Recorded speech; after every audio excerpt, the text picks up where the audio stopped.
often. You are going right when you make a habit of washing your hands several times a day. This message brought to you courtesy the Bureau of Health Education of the Ministry of Health and Wellness. And welcome back. In a moment, we'll be joined via telephone by Francisca Plummer, a psychotherapist and counselor. But let us take in another report at this time as it relates to COVID-19 and some of the efforts being done in the international community. Rihanna's Clara Lionel Foundation, Jay-Z's Sean Carter Foundation, and Twitter and Square CEO Jack Dorsey on Wednesday announced additional joint grants totaling more than $6.2 million that will fund COVID-19 rapid response efforts protecting vulnerable populations in Africa, New York, and the Caribbean. Let's take in a report as it relates to this. A generous gesture by music star Rihanna. The singer's Clara Lionel Foundation has donated $5 million to response efforts against COVID-19. The money will support codes on-the-ground partners working on the front lines of disaster response, particularly those focused on protecting and serving marginalized communities.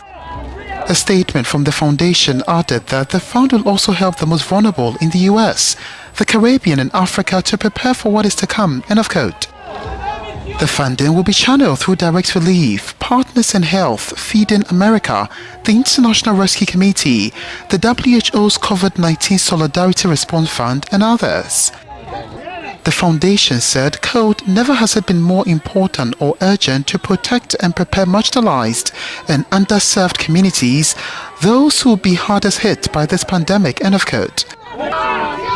The money will go to food banks, testing, healthcare worker training, virus prevention and distribution of critical respiratory supplies.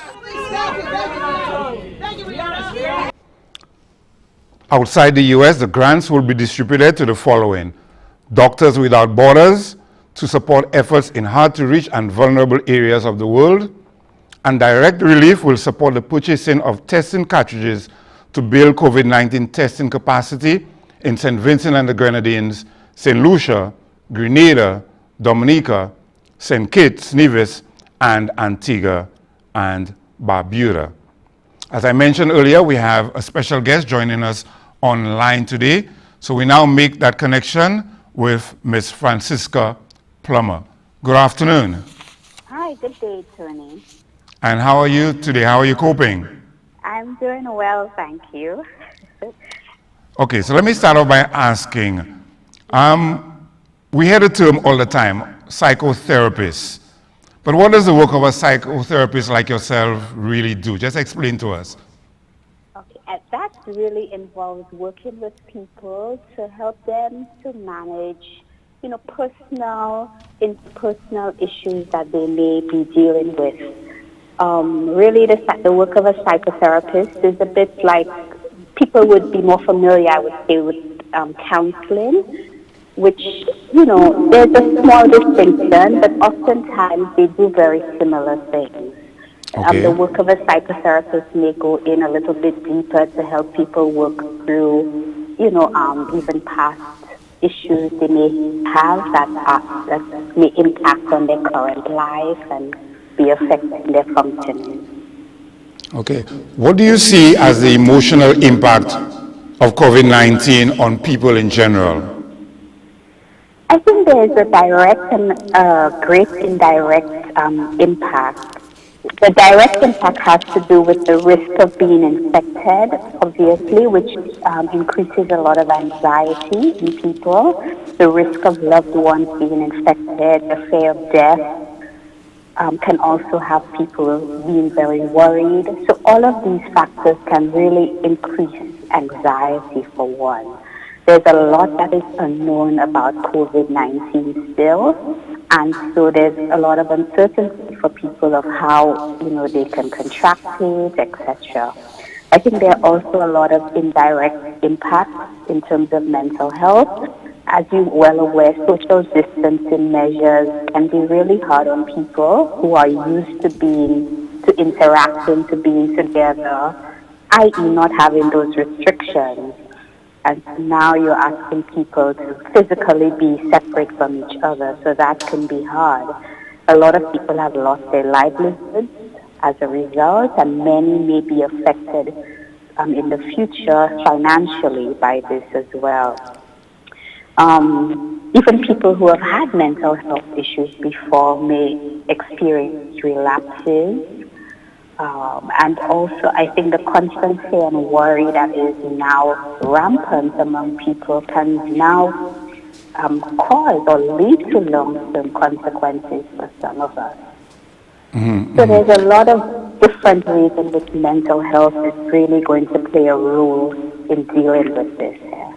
And what are some of the things persons can do to look after their mental health at this time?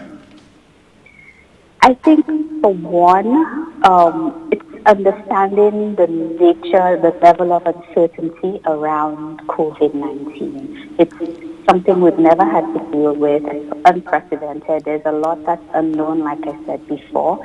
And so things are not clear. There's a lot of uncertainty around how things will roll out, what the future, the immediate future will hold, etc. So I think, for one, is maybe coming to terms with that for now, that, we are not able to control exactly what happens in the immediate future, because the virus really will determine a lot of that for us right now. And in terms of the fear and anxiety, I think it is, not that I think, it is a normal reaction to this really unprecedented and really grave situation that we are facing. I think for us, we have to learn how to respond to that and how to really manage that fear and anxiety that we may be feeling by being active, by really intentionally doing things that will help us to feel better, exercising, having a routine, even though, you are at home, working at home, or you have children at home who are doing tuition online. How can you set up a routine at home that will help you to have a sense of control? As I said, exercising should be part of the day, because that's a huge positive impact on mental health as well, and also will help a lot with cabin fever, the restlessness that people feel as a result of being inside a lot. Yeah? There are lots of things we can look at. I think self-care will be really, really important here. The small things we do to look after ourselves mentally, having a break, kind of being kind to ourselves, pampering ourselves a little bit, while balancing that, of course, with the things that we need to accomplish still. But, understanding that I think breaks will be very important now, because the mental and emotional toll that this COVID is taking on us, it also takes some of our mental space. And so we have to be a bit more compassionate with ourselves in terms of understanding that, it may take more time, for example, to accomplish something. Or we might need more breaks in between to do that, especially if we're at home with children of different levels, needing to work online, needing to take care of the normal day-to-day household things as well. Okay. Now, I understand that you also do some work with the Sahara Lewis Community College. Yes. First, tell us about that, as well as what do you think is necessary for students to manage any level of anxiety or mental stress they may be feeling at this time? Okay, so I work part-time with the college, offering counseling to students and staff there as well. So yes, I've been interacting with a lot of the students online, because we've extended our service to students to be able to have that service online. And I think one of the key things they are facing now as time is going by is just managing focusing on studies. Focus and concentration is becoming more difficult the more time that elapses. Yeah? I think when people are dealing with a crisis, initially it's about surviving and knowing what you have to do. But I think the whole COVID situation has extended a bit and seems to be that it will be there with us for some time. So it's quite difficult. I think a lot of people are struggling with trying to focus on work and school while being at home and dealing with that. Many of the students, for example, have shared that it's difficult for them to be at home sometimes with family that they don't necessarily get along with, and that they have to be at home with all day trying to accomplish the academic tasks. So that could be also quite challenging for them. They are doing work online, but I think, again, without the attention to the mental health aspects of it, it's very easy to lose them, because you cannot engage with students right now without really engaging with this issue that's really before us. Yes. Because that does take a toll mentally, which will impact their productivity. We want to go now yes. to a video from one of our St. Lucian students studying in Taiwan. We'll continue our conversation, but I would also like you to comment in a bit as to how students are able to cope, especially our students who are overseas. But first, let's just take in this video from Cut TV. Yes. I'm a student over in Taiwan, so I'm going to give my experiences with life in Taiwan. It's been, well, from my end, I've tried to practice safe hygiene since I've been here, because really and truly the place is a little bit different from St. Lucia. So I've been practicing a lot of hygiene, mask wearing, washing my hands, always have some form of hand sanitizer, very important. So for me personally, it's pretty much business as usual. However, with institutions and, let's say, government places, well, most institutions, most business places, universities, well, I speak about my university, they have really stepped up their sanitization, I should say. When you come into the school compound, they try to control the flow of pedestrians or persons coming in. So you basically have a few less entrances. You get your temperature checked. You get a sticker, so to say that you've been checked for the day, or every time you basically go through the gate. So this is one. When I came into the school, I realized that every single piece of furniture is being sanitized or cleaned again with bleach by the cleaners. So hats off to them. I don't really go out much, but those persons who travel on public buses, they said that it's really, really strict, that I think if you don't have a mask or if your temperature is at a certain level, you do not get on board. There's hand sanitizers all over the place for everyone. Persons wash their hands.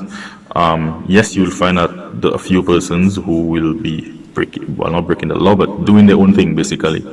But hey, who doesn't? But at the end of the day, it's what the institutions and what the government puts in place that everyone must follow. I think that's pretty important, that no matter what the government puts in place, if you don't pay attention to it, then the system will fail. So I think really and truly, it's down to every single person. Watch where you go, watch where you eat, how you eat. If you cough, just follow the simple protocol, because I think at the end of the day, the virus doesn't really get up and say, I'm going to jump on this or that person. It's us or our hygiene practices and what we do, basically, that spreads this thing. But persons back home, I really want us to, guys, think of ourselves, think of our neighbors and stuff like that. If there's a protocol in place, might not be the best, but if there's some form of protocol, try to follow it. I think that's all we can do. Quarantine, if you're in quarantine, just stick to it. You will not die you really will not die if you're not careful. If you're careful, just to observe the quarantine and isolation and whatever it is that you have to do, observe it. I think that one of the key words that we should really take with us is discipline. The discipline, not just individually, but overall as a nation. If whatever it is there is in place, if it says don't do it, just don't do it, simple. Or if they say wash your hands, just wash your hands. Or if they say stay home for 7 days, just stay home for 7 days, or whichever one it is. But basically, just follow, be disciplined and follow what the orders are. It's not that it doesn't make sense, it's for our protection. Most of the orders are from persons in power, so just do what you have to. Some interesting comments there coming from one of our students over in Taiwan. And let me say a very special thanks to Colin Weeks and Cut TV for that video. We take another short break, and when we come back, we continue our conversation with Ms. Plummer.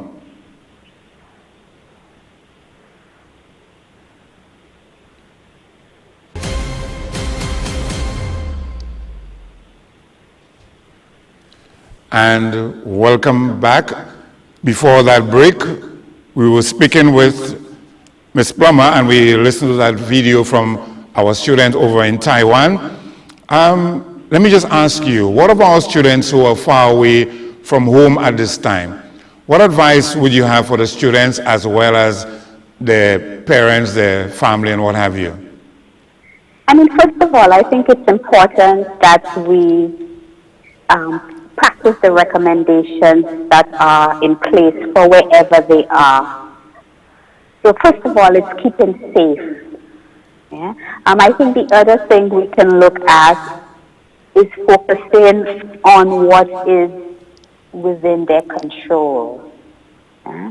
It's pretty tough right now because in many of those international countries, there is a lot of bad news, there's a lot of death that they're facing. So one of the things I would say is to manage social media and news. It can be really anxiety provoking to be faced or to get so much information coming in at once, a lot of which is really bad and really depressing information. So that kind of media overload, it can really amplify distress. So one of the things, of course, if you're keeping safe and you're managing your social media and your news intake, that can really help, you know, initially to help you to manage the stress of what's going on. For students who are overseas, it will be so important to connect electronically, connect remotely with their family and friends. So I would really recommend that they do that often, as much as is possible, at least daily, to connect with different members of their circle. Yes, we at a distance, but it does not mean that we can't support each other, even, you know, at a distance. So focusing on what is in our control, I think for students, especially those overseas, is to really acknowledge their thoughts and feelings around this, because there might be even greater anxiety for them out there. There's a sense for us, maybe in St. Lucia, that, you know, it's still distant, this COVID thing. But if you're a student internationally, it may feel more real for you and you may be directly impacted by it. So just understanding what you feel and then really looking at, okay, how can I really manage that? How can I manage the anxiety, the stress, the irritability that may come up? You know, as I said, connecting is important and really trying to be active. I think that's one of the most simple and one of the most powerful things we can do to cope right now. Keeping active, doing things that really gauge us fully, being outdoors, exercising, even though we can't really go to exercise with others, but we can do so in our living rooms, in our rooms, in our yards. And that, I think, is really a powerful way to help you. In a moment, we'll talk about mitigating the impact of the mental impact, even beyond COVID-19. But before that, let's just take in a video as to how COVID-19, the global impact on the mental health of persons. While countries around the world continue to mobilize to contain the spread of COVID-19, mental health experts say we can't lose sight of an equally alarming issue: the long-term mental health impact the pandemic is going to leave on society. What I think we're facing here is a very traumatic event for a lot of people. It's a traumatic societal event for people. And one thing that we know about trauma is that while it's happening, you do whatever you can do to survive. You bear down and you just get through it, which is what we're all trying to do right now. I think that we're still very much in the trauma phase, the active trauma phase of this pandemic. But what happens after physical distancing measures are lifted? What comes after the pandemic is over and people are able to get back to whatever their normal may be? There's going to be residual stress, depression, certainly financial pressures, learning how to re-engage with the world in this new way. That's going to be difficult for a lot of people, and those are exactly the kinds of risk factors that lead to increasing rates of depression, anxiety, and even suicide. The rapid spread of the pandemic gave little chance to prepare for or even process all that has happened in terms of job losses and the complete uprooting of everyday life and relationships. Maggie Hu is a student at McMaster University who suffers from a generalized anxiety disorder. I shut down because of I don't know what to do. I'm not prepared for this. I did not run a rehearsal of the situation in my head. It's exhausting to not worry because it is practically impossible for me to not worry. Hennick says for those already suffering from anxiety and depression, the pandemic could be exacerbating their symptoms. He is also concerned for those who have never suffered from any mental health issues in the past and are now facing a life disruption without fully digesting the long-term impact this may have on them. A large body of scientific studies show that there is a close relationship between indicators such as unemployment, mental health, and suicide. Research out of the Great Recession of 2008 reveals that a 1% increase in unemployment was accompanied by a 1% increase in the rates of suicides in the US. Hennick explains there is a peak and a valley response in our nervous system when faced with trauma. Right now, we are at a peak in which we are engaging with the immediate threat of the pandemic. You go into survival mode, which can be very taxing on a person's mental health. And in fact, it doesn't actually let you think through or process what's happening to you. Its only interest is in keeping you alive and keeping you safe. Once the pandemic is over, there will be a valley in which we recover from that threat. But the problem is, going back to baseline without support can take a lot longer than we may think. After the threat passes, Hennick says people can start to retreat or fall into depression or find many other ways of dissociating themselves with the trauma they experienced. It can really become almost an infection on its own. Some people stay stuck either way at the top of that peak, or they stay stuck down at the bottom, or anywhere in between. Not everybody returns to baseline, and that's where we become concerned about mental illness. In Canada, we currently have universal medical care, but things like psychotherapy, which Hennick says has proven to be an effective treatment for mental health problems, generally isn't funded publicly. Hennick says the federal and provincial governments need to step up to make sure proper treatments and programs are funded, so as many people as possible have access when in need, adding that everyone, including employers, will have to play a role. I think it's important for employers in particular to realize when we start to loosen some of the restrictions that we're currently facing, that this needs to happen slowly, that we can't go back to the way the world was overnight. As for Maggie, she says she already knows she won't be able to go from 0 to 100 right away. I hope that with the virus slowly dying down, my social supports like psychiatrist, counselor, therapist, I'll get those supports back slowly and help me with my current fears and uncertainties. Thanks for watching. To stay up to date on the latest breaking national and international news, be sure to subscribe to our channel, where we also dig into big issues around the world in our weekly series, Global News Explains. And that was a report there from Global News, and we continue to see the impact of COVID-19 financially, mentally, physically, not just in St. Lucia, but all over the world. We have on the line Ms. Francisca Plummer, a psychotherapist and counselor. And how do we get over this? I mean, beyond COVID-19, some of the issues will still exists? How do we prepare ourselves for what is to come even after we've crossed over? I think that will take a while. I think we can deal with what is happening now as a kind of way of helping us to transition into whatever the new normal looks like for us. And, as I said, I think the focus has to be on self-care at the population level. How are people looking after themselves? Because not only will that help you to go through all of the stress, but even will help you in terms of contracting corona, if you do, how well you do, etc. So even at that basic level is encouraging people to look after themselves during this time here, and even preparing for what the future might be, although none of us know exactly what that is right now. Yeah, it's pretty hard to prepare since there's so much uncertainty around what it might look like. Yeah. Yes, and for many of us, the uncertainty and not being able to plan ahead right now is the scariest part.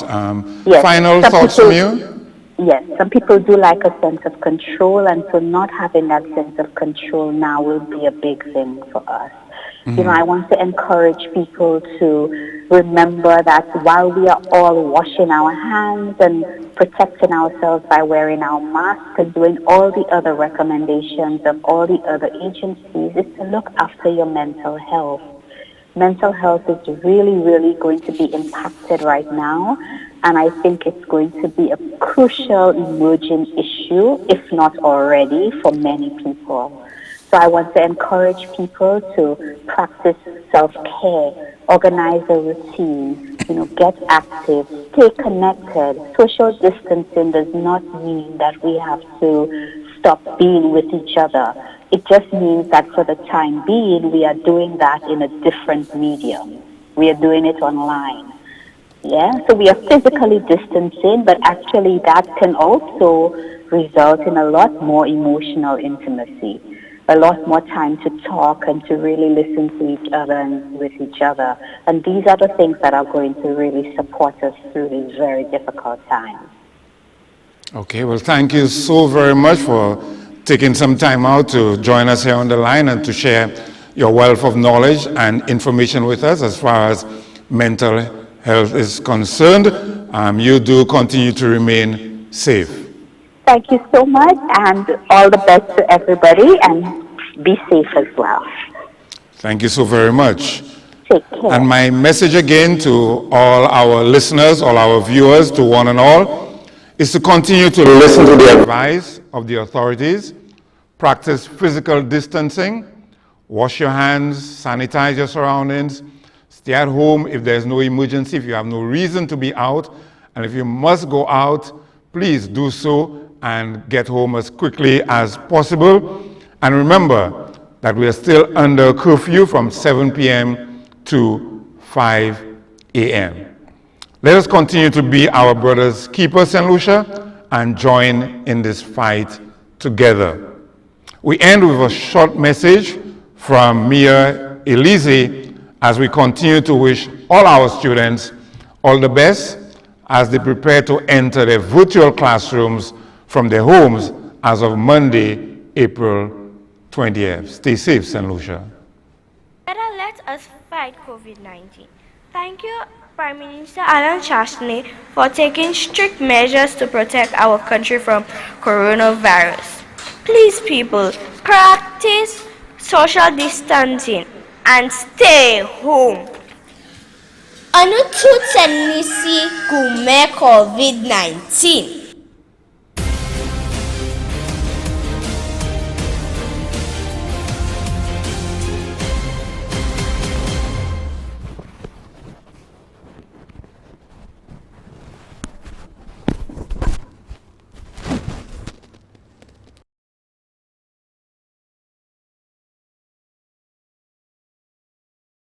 Coronavirus? I am worried, Gassa. It's only old people dying from that. Hold up. Being young does not mean being safe. Yes, it's true that the elderly are at higher risk, but